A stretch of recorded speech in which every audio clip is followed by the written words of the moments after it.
I may as well start then. Hey Mum, Dad, the other day you were talking about trying to make sourdough bread, so I thought I'd do a little tutorial for you on how I do it, and maybe you can give that a try. So I've already started. This is what I've combined. So it's 300 grams of flour, 100 grams of my starter, 200 grams of water, and 10 grams salt. That starter is it's called 100% hydration, which means it's 50% flour and 50% water. So 50 grams flour and 50 grams water makes 100 grams of starter. So to work out my hydration, I just divide the total water from the starter and the water I've added. So 250 divided by 300 times 100 gives me 71% hydration. You can always just work hydrations and you can scale it up and down no matter how you like it. 71 is a good, like, moderately wet dough to start off with, but then you can go all the way to 80% hydration and even higher, and that gives you more like a bubblier, lighter dough when you end up baking it, so you get a greater rise and so on. But anyway, I've taken all those ingredients, I've chucked them in my bowl, and now I'm starting a process called autolyzation. And what that is you just combine all your ingredients as much as you can, and then you just leave it to rest before you work the dough. And that allows the gluten structure to form and like relax properly. So the gluten in the flour is tightly bound together. There's two forms of gluten, and when they've been hydrated, they relax. So this is allowing the gluten structure to hydrate before you work it. So I'm just going to give it a couple more mixtures around, and then I'll show you. So I don't know if you'll be able to see me from there. So it's literally just working the dough now, just to get as many of the pockets of flour hydrated with the water at the moment.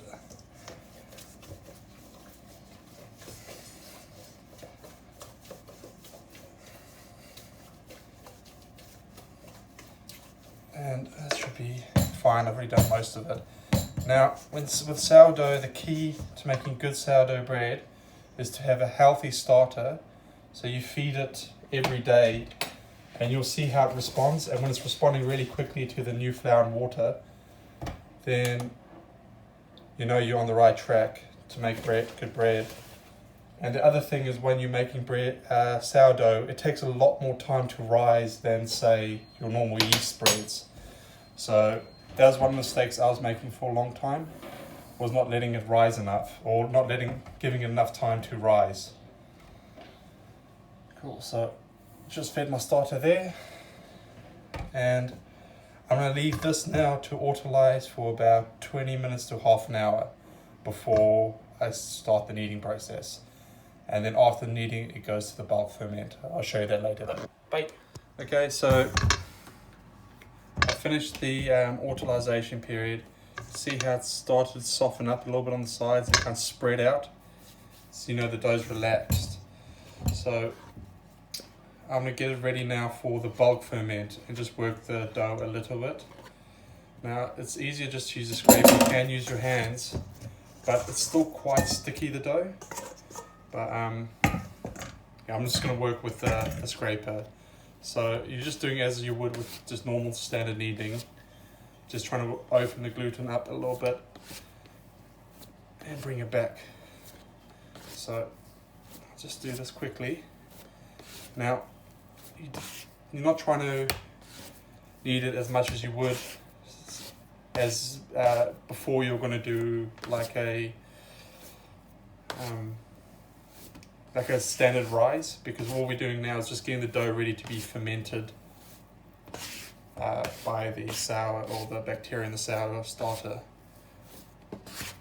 And this is the part which adds like the flavor to the bread, the long fermentation period. You don't normally do this step when you're just making breads from yeast.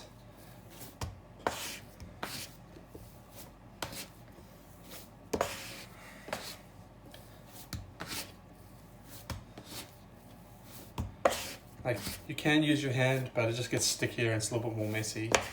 So I just use the dough scraper.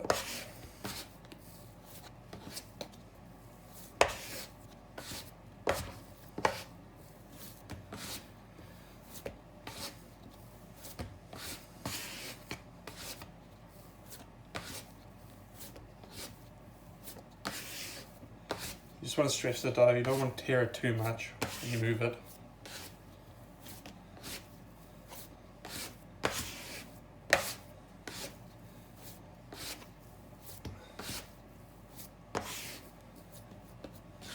And that should be good. One last thing I like to do just before is just roll it into a nice dough ball.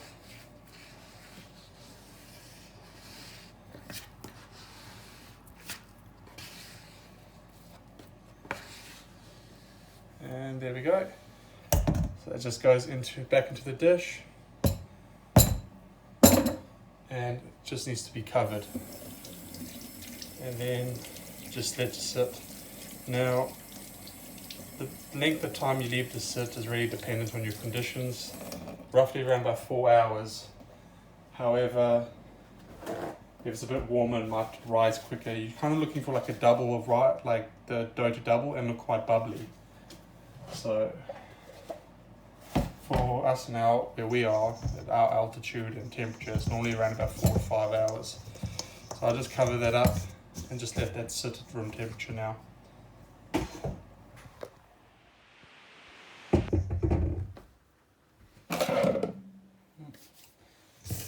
So after 4 hours, or ours has probably been about 5 hours, you'll see that the dough has started to like double in size and there's bubbles forming inside. Now what we're trying to do is just create the tension in the dough so that when it later on when we cook it, it'll rise evenly. So what we're doing is just stretching the dough out and putting it back in. And if you wet your hands, then it's slightly to stick. So just like that, and now we leave that until it opens out and relaxes again. Now I'll do this about 4 or 5 times before doing the final shape and putting it in the Benetton basket for the rise overnight. So like I said, just repeat that 3 or 4 times every half an hour before the final shape.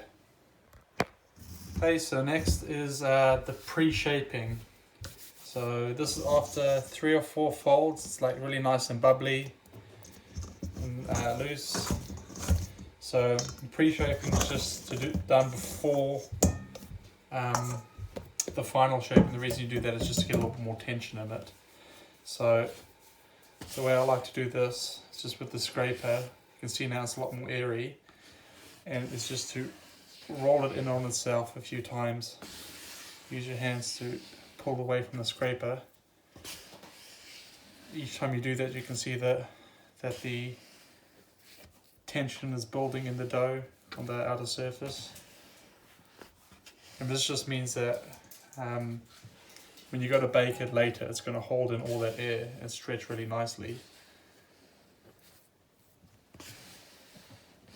So try and get it as much as you can. And then what we'll do is we'll let the dough rest, and that way we can work it a little bit more past its, get a little more stretch in there. So, there we go. Maybe one more. And voila. So I'll just move it now to a floured surface.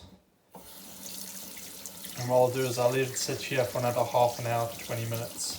So the process so far started at 11 o'clock this morning, and it's now 9:20 at night. So it's a slow process, like long process, but it just takes a little bit each time, each step. And then what I'll do is I'll just flour the top as well. So yeah, that stage is the pre-shaping.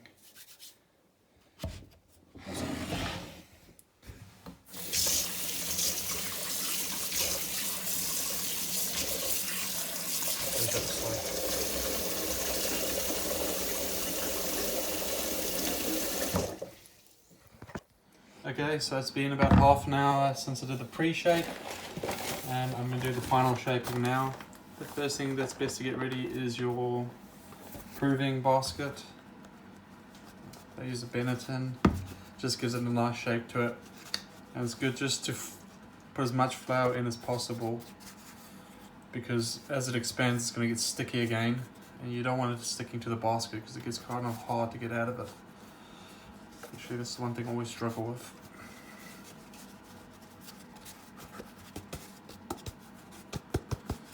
Just get it there.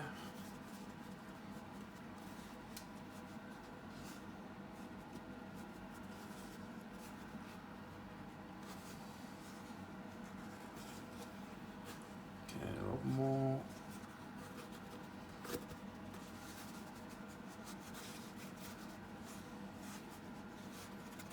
Yeah, that should be fine. So we'll use that. Just grab the dough again. Now it's important when you grab the dough, you want to put it top facing down, because the top's the side that we worked all the tension in. So now what we're trying to do is just maximize that tension for that final proof. So there's lots of different ways you can do this. I like to just spread it out and then just push it back in. You'll notice every time you do that, little thing gets taut on the underside. There we go. We'll just do one last for good measure. So you can see already in this dough, it's like got a lot of bubbliness to it. It's nice and light, kind of springy, bouncy. And on the top it's really tight, you can see, and you'll notice sometimes some bubbles trying to push through as well. So what I'm doing now, put a heavy coating on flour on it, because like I said, we're going to do a long proof now and I really don't want it to get stuck in the basket. So grab the basket again. And what we'll just do is use the dough scrape just to lift it and place it in. Cool. Sometimes also what I do is I just grab these little folds and I just give a few twirls just to tighten that a bit. When that rises now, it'll just rise in one and that little ugliness will be covered up. But also again, that's going to be the bottom, so it doesn't really matter too much. So it's now 10 o'clock at night. So it's been 11 hours worth of to get from point A to where we are now. And what I'm going to do is I'm going to leave it overnight to rise. And this can also be done in the fridge if it's a bit warm outside. But I think our ambient temperature is 15 degrees, so it's not too warm. And I've been doing it lately and getting a really nice bubbly consistency to the bread, so I'm just going to not put it in the fridge. And then I'll show you tomorrow morning what it looks like coming out. So you can see over here, it's about there. 1, 2, 3, 4, 5, 6.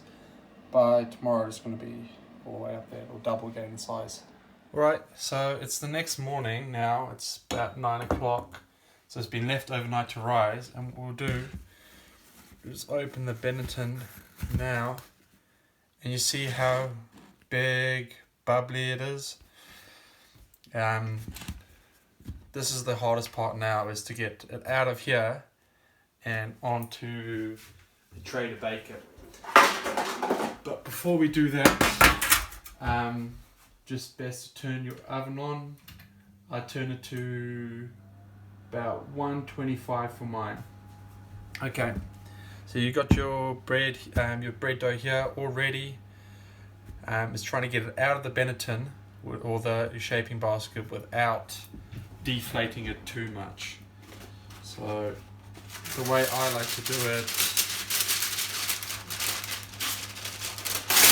is to get some paper and a plate. Turn it up, but first I loosen the sides, because you can see it gets quite sticky. So Just pull it in. You do lose a little bit of bubbles here, but I got a trick for bringing them back in the end. Okay. One. Put that on. Invert it. And now see if we can tease that out. Like I said, this is the hard part. So I try and get my hand in there and just try and...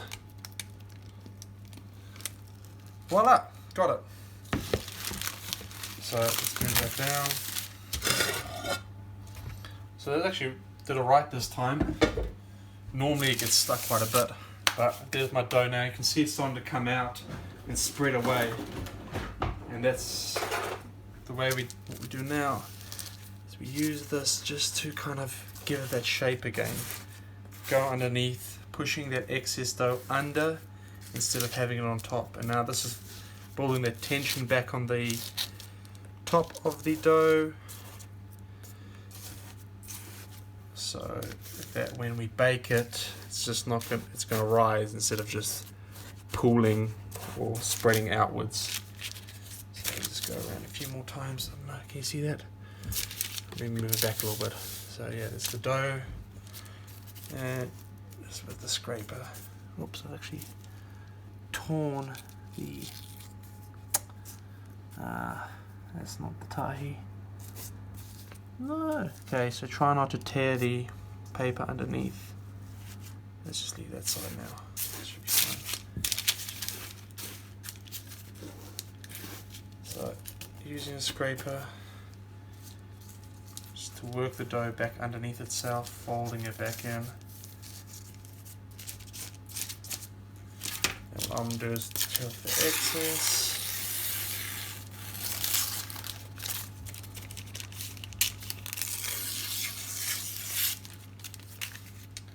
And then I'm going to transfer it into a baking tray. Now ideally it'd be better if you had a flat baking tray, or even like a baking stone would be pretty good, but I don't have that, so I'll just use a tray like this. So you can see after we transferred it, still nice, light and fluffy. And this Benetton sometimes leaves nice little ring indentations that when you bake it, it gives a nice pattern, but I think maybe it didn't really do it that nice. Also for this proving flour, you can do a mixture of bleached white flour and rice flour, and what that does is gives you, for one, a lot more whiter surface instead of this kind of like beigey color, and it also means I think it's a little bit easier to get out of your proving basket, but I haven't got one of those. So I'm just going to wait for the oven to warm up, and then I'll just show you the scoring and just one more trick for getting a better rise out of the dough when it goes in the oven. So yeah, preheating the dough to 225 is what the oven to 225 is what I use. But it depends on the oven, obviously. Alright, so the oven is up to temperature now. It's already at 220, and one thing I do just to get a lot more rise out of the bread and give it a nice crispier crust is actually to put some boiling water on a tray at the bottom of the oven. So just open that oven up, and about a cup's worth just in there. Cool. So we do that, close the oven up, and we'll let that warm up again while we just score the bread. So the purpose of scoring bread is just that when it rises, it doesn't break the crust on top, and it just gives it room to expand. You can score it however you like, really, but the most important thing is to make sure you use it. Let me see if I can get it out. Here we go. Make sure to use a razor blade instead of a knife. I mean, you can do it with a knife, but what tends to happen with a knife, even if they are really sharp, is that you press down, and that just deforms the bread quite a bit. I've seen people use scissors, but in my opinion, just a razor blade is all you need. So what I like to do, can you see that? Yeah, the way I like to score it is just 1, 2, 3, 4, 1, 2, 3, 4. This just gives me a little reef. 1. Just a nice little pattern on the bread. And then I do a score from the top all the way down. You guys, a bit zigzaggy today. And that can go straight in the oven. Now I put it in the oven for half an hour, put a set time for half an hour, and then after half an hour I actually take the tray out, so I'll show that to you later. Okay, no worries. So the bread's now been in the oven for half an hour. I'm just going to take it out and remove the tray, because what I find is having that tray there prevents it from getting a nice crust on the bottom. So there we are. Got a nice rise and a nice ear on it. Oops, smoking up the camera. Just that's where I put that under. See how soft that is? So what I do now is take that bread, whack it back in there, and what I'll do is put it in for another 10 minutes. Yeah. Alright, so my time has just gone off for that extra 10 minutes, and this is the last little trick. So at this stage, take the bread out, turn around, tap it. You can feel it's quite hard now. Take the bread out. Anyway, when we turn the oven off now, just leave it in there and just crack the oven door open a little bit. And they'll just let the heat and let it cool down slowly. Let the heat go out and allow the bread to cool down slowly, and then it'll keep like a crunchier crust from doing it. I think it's called curing the bread. So that's the last stage, and I'll just let that in there for like 20 minutes and then I'll take it out. When it comes to cutting your bread,